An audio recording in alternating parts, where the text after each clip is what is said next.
Buenas a todos. Muchísimas gracias por acompañarnos durante esta sesión. Espero que os haya dado tiempo de coger el café. Yo soy Luis Llorens, soy principal en Plug and Play y hoy moderaré la mesa sobre la situación macroeconómica y las tendencias en el sector de la inversión. Para ello contamos con un panel de expertos que, por favor, rápidamente os acompaño que os introduzcáis, contéis rápidamente quiénes sois y dónde trabajáis. Muy bien, empiezo yo.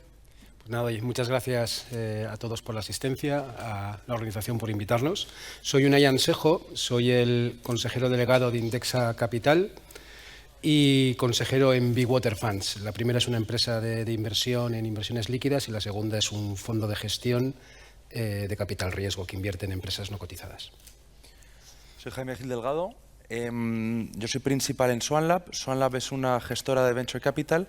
Acabamos de levantar ahora mismo nuestro segundo fondo para invertir en software B2B y en paralelo estamos levantando otro fondo de AgroFood Tech también para invertir en compañías B2B con tecnologías de AgroFood, como decía. ¿Qué tal? Muy buenos días. Yo soy Carlos Ruiz Sánchez, responsable Head of Scouting and Deal Flow en Wayra, Telefónica. Somos uno de los vehículos que tiene Telefónica para invertir en startups. Estamos invirtiendo en Late Seed Series A, ¿vale?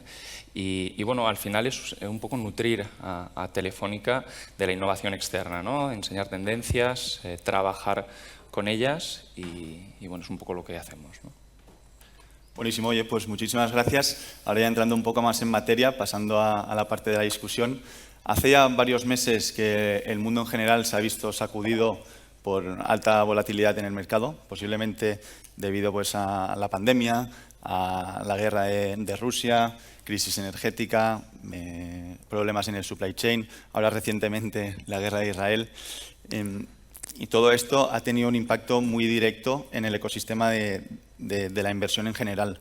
Entonces, quería preguntaros, ¿cómo está afectando esta situación al modelo más tradicional de Venture Capital y cómo encaráis vosotros los próximos meses? Yo empiezo. Adelante. Bueno, pues yo creo que a nivel macro, el mayor cambio que ha habido en el último año y pico, si comparamos el último año y pico con los últimos 10 años, es que en los 10 años anteriores los tipos de interés en Europa, pero en todo el mundo en realidad, han estado en niveles muy bajos, de hecho en algunos momentos negativos. Eso lo que hacían era fomentar que los inversores tomasen más riesgo. Y eso ha favorecido pues, que, por ejemplo, el capital riesgo, la inversión en empresas privadas, pues estos últimos años ha crecido muchísimo. Y esto ha cambiado. Con el aumento de la inflación, los bancos centrales han tenido que empezar a aumentar los tipos de interés y eso ha hecho que ahora inversiones, si queréis, más conservadoras, pues vuelvan a ser atractivas para los inversores. ¿Y esto qué hace? Pues esto lo que hace es que detrae dinero para invertir en empresas de capital riesgo si lo comparamos con los últimos 10 años. Entonces, es un movimiento natural, es algo que ocurre, además es algo cíclico, entonces es algo con lo que tenemos que contar. Y desde nuestro punto de inversión, desde nuestro punto de vista, ¿no? como inversores, como gestores de capital riesgo, que nosotros lo que hacemos es dinero de inversores, nuestro también, pero de inversores también, lo tenemos que invertir en empresas no cotizadas, pues lo que tenemos que tener en cuenta es que en principio va a haber menos dinero para invertir que antes. Y con eso tenemos que contar y tenemos que ser capaces pues, de mantener la rentabilidad que están esperando los inversores. Siguiendo un poquito con lo que está contando Unai, yo diría que en efecto va a haber menos dinero y también se va a utilizar de una forma distinta. Es decir, en los últimos años veíamos cómo, y de ahí que las valoraciones de las compañías fuesen muy altas, lo que estábamos viendo era principalmente que la gente levantaba fondos muy grandes, los levantaba muy rápido y los invertía muy rápido. ¿Qué ocurre ahora?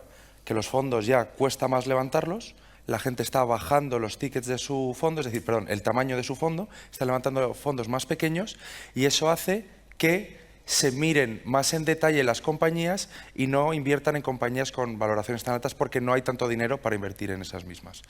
Y adicionalmente, los fondos que habían levantado el dinero antes, en lugar de invertir rápido y volver a levantar otro fondo, van a alargar ese tiempo de su propio fondo. Con lo cual, ahora mismo sigue habiendo dinero en el mercado, pero se está alargando mucho y se va a alargar todo lo posible porque van a esperar todo lo posible para levantar otro fondo, a ver si mejora un poco la situación. Justo. Sí, no, y yo por añadir una cosa como, ¿no?, tendencia, estamos hablando de los tipos de interés altos, etcétera. Yo creo que también hay una tendencia, y es que hubo, ¿no?, durante la pandemia, a todos os sonará, una superadopción, ¿no?, de nuevas tecnologías, ¿no? Entonces también yo creo que ahí colapsó un poco el modelo, salieron muchos Zooms de turno, salieron muchas compañías que yo creo que al final terminaron solapándose, ¿no? Se creó ahí una mega, no burbuja, pero bueno, sí creo que hubo una superadopción, que hubo un exceso a lo mejor de compañías, y yo creo que eso al lado también hablando de tipos de interés altos, al final entre ambas hizo que se ralentizara un poco en general todo lo que era la inversión, ¿no?, en nuevas compañías por lo que estáis comentando. Sí, no, justo, y realmente justo relacionado con lo que decías, Jaime, hace relativamente poco leía un reporte de Crunchbase donde decía que la inversión global en el Venture Capital se ha visto bastante disminuida, a pesar de que en este Q3 de 2023 ha sido algo superior al Q2 de 2023. Es un 15% menos de 2022 y mucho menos que el tamaño de inversión en 2021, ¿no? Entonces, relacionado con esto que comentábamos sobre la situación a día de hoy, ¿vosotros como inversores habéis adaptado algo en la estrategia de inversión? ¿Miráis diferentes cosas de las startups? ¿Os fijáis en otras métricas? Sí, bueno, nosotros en Bigwater Funds, la tipología de empresas en las que invertimos y la forma en la que invertimos quizás es un poco diferente, ¿no? Nosotros invertimos en empresas que ya son un poco más maduras, que ya tienen flujo de caja positivo, es decir, que ya generan dinero, ya ganan dinero. Y por otro lado, principalmente lo que hacemos es invertir en lo que se llama secundarios, que es, en vez de invertir en nuevas ampliaciones de capital de la empresa, compramos participaciones a fundadores o a inversores anteriores. Y en este sentido, pues nosotros siempre lo que hacemos es, como ya invertimos en empresas que tienen un histórico de rentabilidad, pues ya podemos hacer números, podemos hablar de flujos de caja futuros y podemos valorar de una manera un poco más bajada a tierra las empresas. Entonces, lo que nos ocurría en el pasado, cuando había más inversión y había más dinero, pues muchas veces no nos poníamos de acuerdo con las empresas o con los vendedores en cuanto a precio. Y ahora lo que estamos observando es que, como los tiempos en general se están alargando para invertir en todas las empresas, pues que algunas de las conversaciones que teníamos anteriormente pues están volviendo, y lo que estamos haciendo nosotros como empresa pues es ser igual de pacientes que siempre, ¿no? Porque cada deal, o cada operación pues tiene su momento. Así que yo diría que desde el punto de vista de Bigwater no hemos cambiado mucho la forma de operar. Desde el punto de vista de SwanLab, yo creo que sí que hemos cambiado algo, y desde distintas vertientes. Primero, hablando de nuestro portfolio ya del primer fondo, ahí sí que ha cambiado. Sobre todo, tuvimos la suerte de que justo antes de que empezase toda esta crisis, nuestras startups que iban más avanzadas levantaron fondos grandes, levantaron rondas grandes, lo cual les ha dado, en teoría iba a ser entre 18 y 24 meses de runway. Lo que hemos hecho después de lo que está ocurriendo es, oye, en lugar de hacer 18-24, vamos a intentar alargarlo a 36, ¿vale? ¿Cómo lo hemos hecho? Pues sinceramente es simplemente ser más eficientes. No significa solo reducir los costes, sino eficientar esos costes. Es decir, yo antes me costaba 1 euro conseguir un cliente, pues ahora me tiene que costar 0,8. Eso es eficientar, ¿vale? Entonces, si uno, esa eficientación y luego, por otro lado, la reducción de una serie de costes para poder llegar más lejos, pues a lo mejor reducir el equipo, por ejemplo, pues entonces me permitirá que el prisma de mercado sea distinto y poder levantar otra ronda, ¿no? Entonces, eso lo hemos implantado en el portfolio, y por otro lado, desde nuestro punto de vista como gestora levantando los fondos, nuestra idea era levantar los 2 fondos que os he comentado antes, que serían de un tamaño entre 60 y 80 millones cada uno de ellos, pues probablemente en lugar de llegar a los 80, llegaremos a los 60, porque está siendo más complicado levantar los fondos de lo que esperábamos. Claro, con el prisma de mercado que teníamos antes cuando empezamos, obviamente. Nosotros, desde Telefónica, ¿no?, como Corporate Venture Capital que somos, muchas veces, ¿no?, y hemos estado durante todo el V-Venture también escuchándolo, ¿no?, mucha protección de cartera. Por supuesto, no le quitamos la vista, pero nuestro objetivo sigue siendo invertir. Y esto lo tenemos muy presente. Al final, todo el dinamismo de la compañía está haciendo actualmente la digitalización del hogar, ¿no? Entonces, si seguimos buscando ese tipo de compañías, ¿no? Tanto... Y aquí tenemos dos prismas, ¿no?, que siempre digo, oye, que cuando invertimos desde Wayra tenemos que encontrar ese encaje de negocio con Telefónica. Tenemos dos vertientes, ¿no?, la parte de uso interno y reventa, que creo que esto también es importante muchas veces comentarlo, porque cuando escuchas Telefónica, no, yo no soy ni wifi ni llamadas, ¿no?, o 5G, ¿no?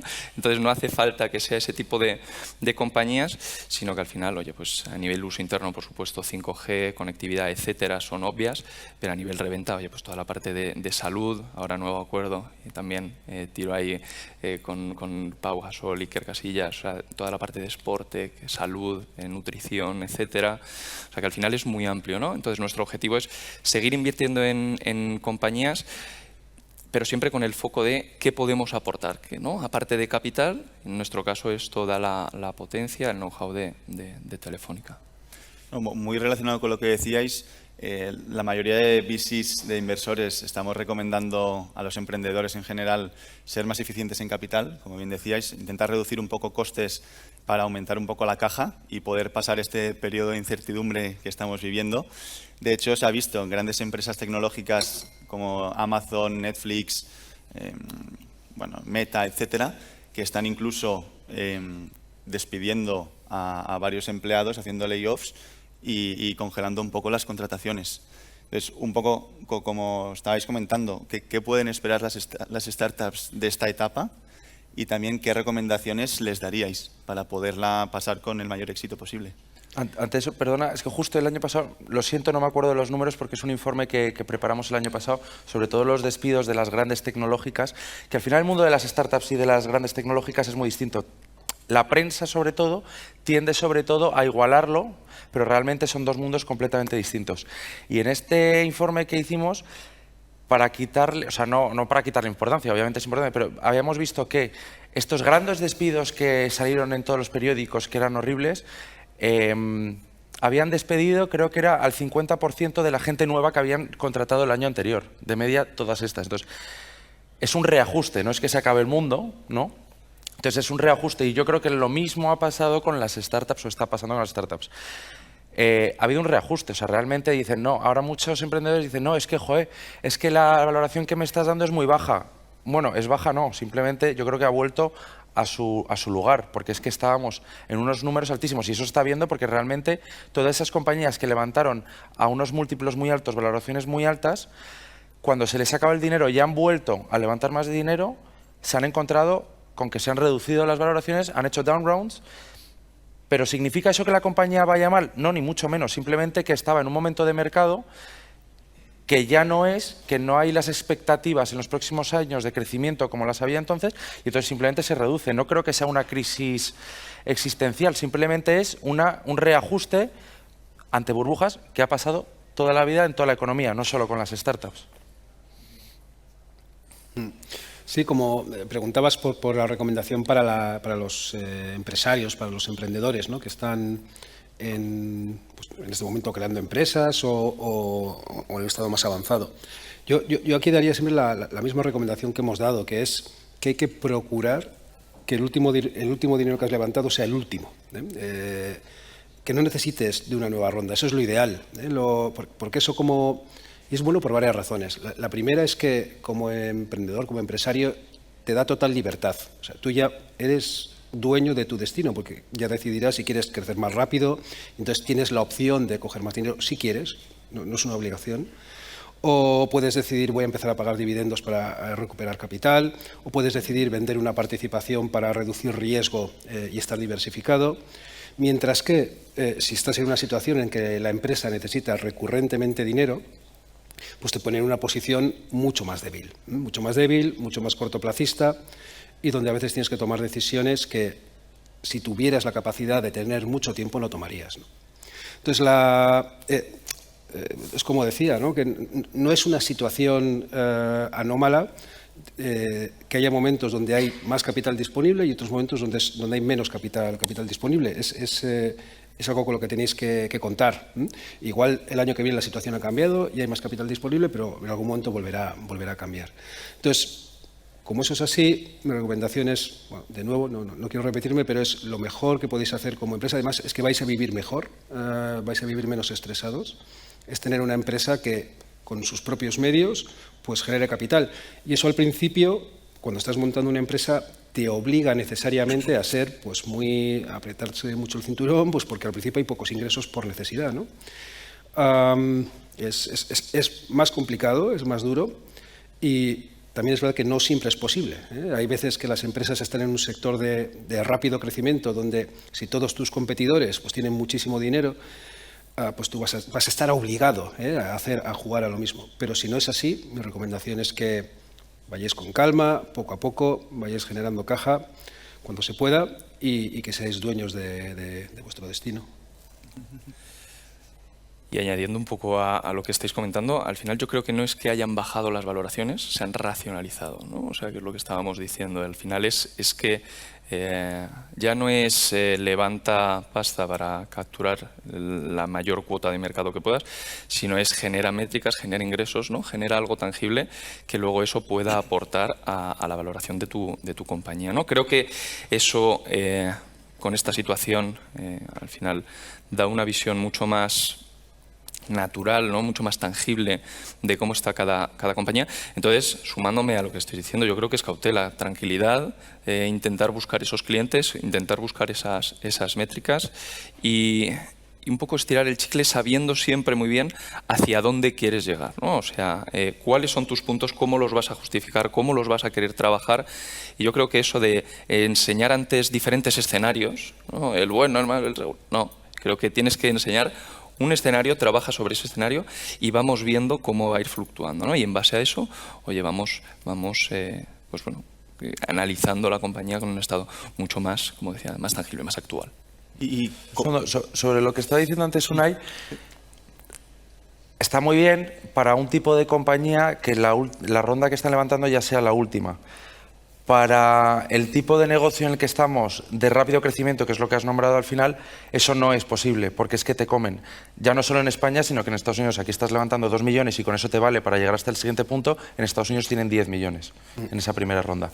Entonces, no es realista decir, este es el último, a no ser que sea un negocio más tradicional, que en ese caso estamos completamente de acuerdo. Pero aquí hay otro punto importante y es que si tú en este momento, cuando la compañía vale X, tiene un valor de X, levantas una ronda de Y para siempre, probablemente te estés diluyendo más de lo necesario. Desde mi punto de vista, creo que es mejor levantar lo que necesitas para llegar al siguiente hito que quieres, que sea menor cantidad para diluirte menos. Entonces, si en este momento necesitas solo 100.000 euros, ¿para qué voy a levantar 500 para aguantar ya para siempre si puedo levantar 100 y el año que viene mi compañía valdrá el triple y entonces puedo levantar el triple de dinero también? No sé. No, si estamos diciendo lo mismo. Mi punto es que levantes los 100.000 y ya está, ¿no? Y que luego hay veces que no es posible, ¿no? Es que es así. Hay veces donde estás en una carrera que es en un sector muy rápido, ¿no? Que es un sector con mucho más riesgo, también hay que verlo. O sea, tú lo que tienes que saber es que si estás en el tipo de empresa que está levantando mucho dinero, que sabes que se te va a gastar en 12 meses y luego tienes que volver al mercado, pues esa empresa tiene mucho más riesgo que una que intenta con la última ronda pues mantenerse con vida para siempre. Hay veces que es necesario, pero hay veces que no. O sea, yo he visto también empresas en sectores no tan rápidos haciendo esa misma dinámica y luego cada emprendedor decide el nivel de riesgo que quiere para su empresa, pero ya bastante riesgo es que tengas todo tu patrimonio en la empresa, pues si puedes tener una empresa que tenga un poquito menos de riesgo, pues es razonable, ¿no?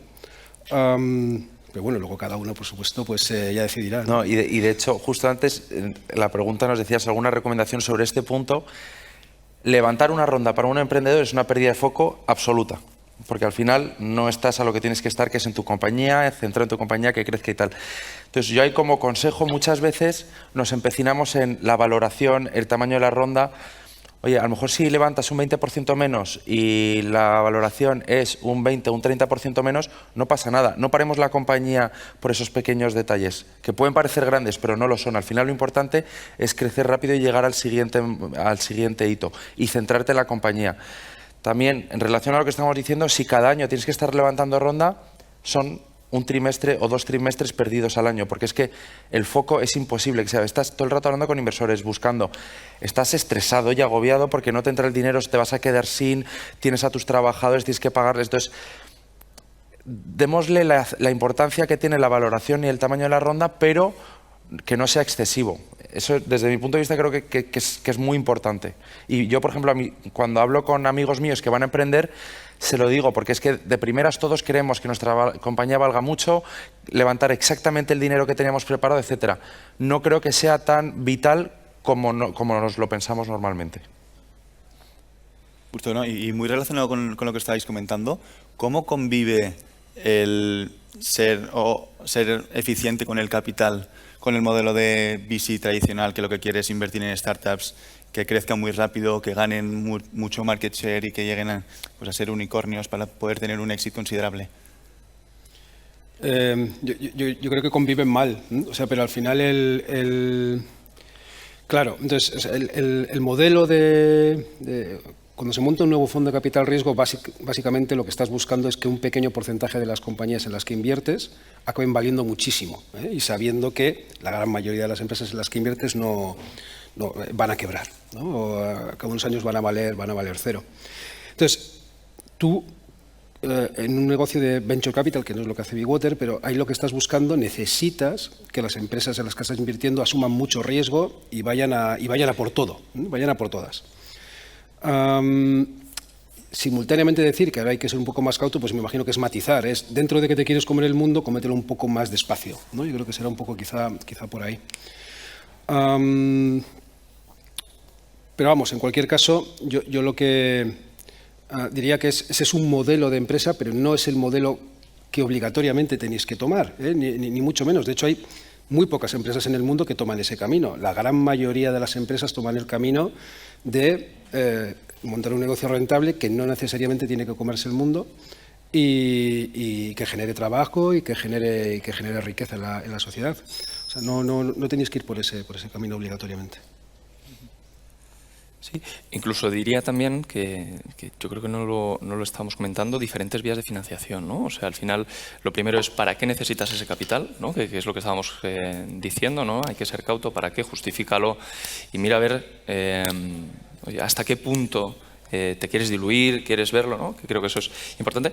Pero luego las diferentes vías, ¿no? Lo que estamos viendo, diferentes vehículos de venture debt, financiación en base a revenue base, o sea, ese tipo de financiación que lo que hace al final es, bueno, pues competir un poco, ¿no? Oye, darte, ya no competir porque conviven, ¿no? Y pueden convivir de una manera muy positiva, pero dar una salud a la compañía, ¿no? Y dar también, oye, diferentes vías de financiación que creo que son también importantes a la hora de ver cómo quieres financiarte, cómo quieres crecer, ¿no? A quién quieres meter dentro del barco y cómo, ¿no? En este caso. La pregunta es difícil y como bien decíais, convive mal. Por un lado quieres grandes crecimientos, por otro lado quieres ser eficiente. Con lo que intentaba decir antes, yo creo que hay una gran diferencia y hay que matizar. No es lo mismo gastar poco que ser eficiente. O sea, se puede estar gastando muchísimo, pero que si eres eficiente vas a crecer. El problema es que hasta ahora lo que se miraba era solo el crecimiento y lo que se está mirando ahora es que crezcas de una forma eficiente, que son cosas muy distintas. Entonces, conviven mal porque cuanto más dinero pones, en teoría más vas a crecer. Pero por otro lado, si somos lógicos y hacemos las cosas bien, podremos crecer a lo mejor un poco menos, pero siendo infinitamente más eficientes. Y yo creo que es ahí a donde tenemos que ir y hacer esa diferenciación.